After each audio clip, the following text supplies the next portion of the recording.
The theme park is going to have that new theming area, of course, and it's a 14-acre area, and it's going to do extremely well because who does not love Star Wars, whether you're a boy or a girl? As you know, it's in '87 they added Star Tours, and that's been an amazing ride there. This time around, $4 billion later, they're now actually putting in the park, which will be probably together in 2017.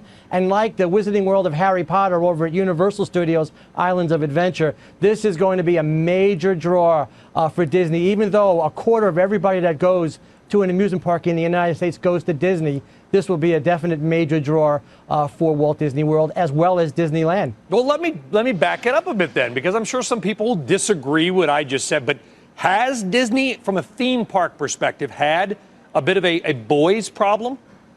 Well, you think about that, and of course I have one girl, so I'm probably not the person to answer that. But I will tell you that when you go to the parks, yeah, the majority are going to be little girls.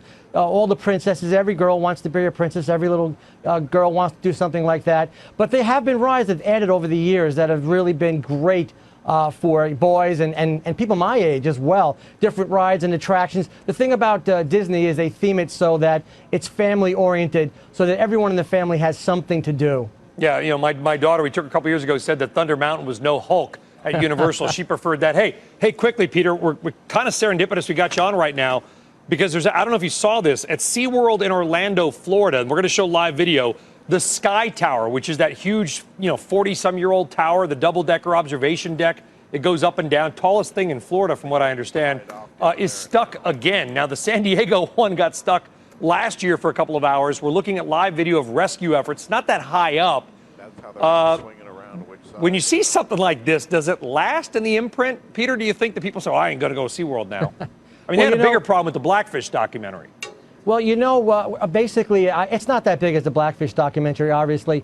Rides do break down, and the industry is actually a very fantastic industry. They police themselves. You only hear about incidents and accidents when something happens, kind of like an airplane crash. Very rarely they police themselves well. I know the ride, it's a staple over at SeaWorld. I'm sure it's some little issue. And of course, they've got the fail-safe system that makes sure that if the ride's broken, it can get fixed. It'll stop where it is, so it's safe to do that, and that's part of the procedure. I'll tell you what, though, Peter, I know you're in a kind of a windowless room at 30 Rockefeller Center, so you probably can't see what our viewers are seeing. If you're on the radio, I'll describe the scene very quickly.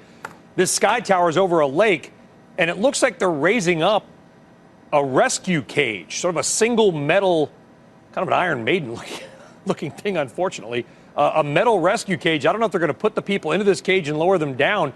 I wish that we don't have control over the camera. If they panned out, you could see it. Thankfully, it's not that high up, but it's high enough that it's stuck that people can't climb down any kind of a ladder. So again, a sort of a live rescue, non-threatening, but live rescue situation going on at SeaWorld, where we've got an up close and personal with some sort of a rescue cage there in Orlando, Florida. We will keep you up to date on maybe the dolphins can jump up and people can hop on their backs and be free. Peter, thank you very much. We appreciate it.